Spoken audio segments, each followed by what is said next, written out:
پڑھ بھائی تختی نمبر 3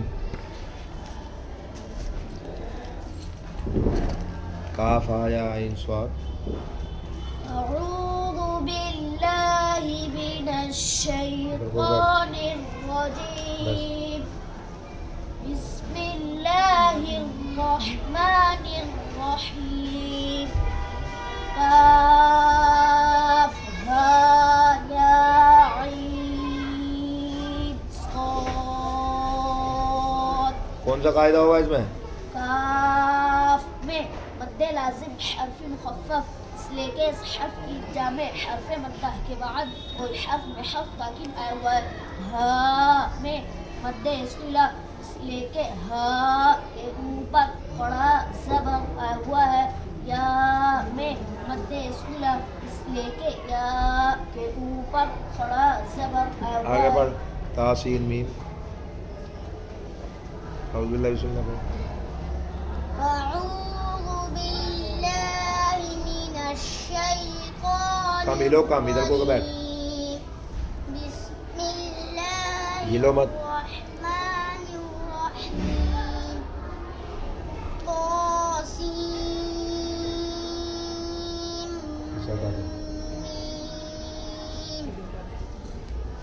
قا میں مد صلہ اس لیے کہ قا کے اوپر کھڑا زبر آیا ہوا ہے. سین میم میں مد لازم حرفی مثقل اس لیے کہ اس حرف کی جمع حرف مدہ کے بعد حرف مشدد آیا ہوا ہے. پڑھ بھائی عین سین قاف. اعوذ باللہ بسم اللہ پڑھنے پہلی دفعہ. اعوذ باللہ من الشیطان الرجیم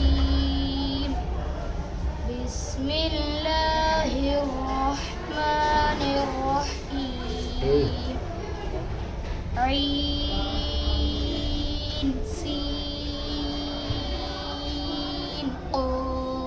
کیا قاعدہ ہوگا قاف میں؟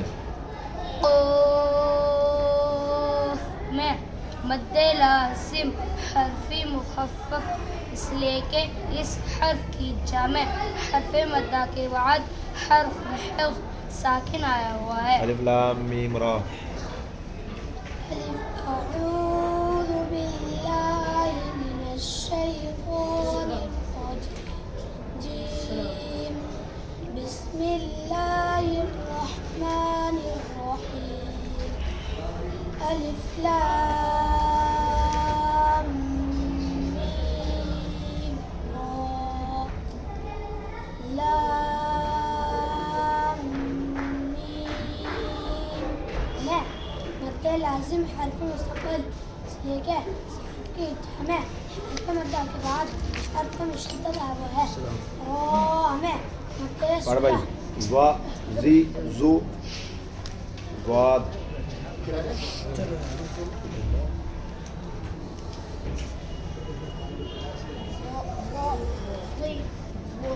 صاد زبر صاد زیر ضی صاد پیش ضو ضا ضی ضو. کیا قاعدہ ہوگا؟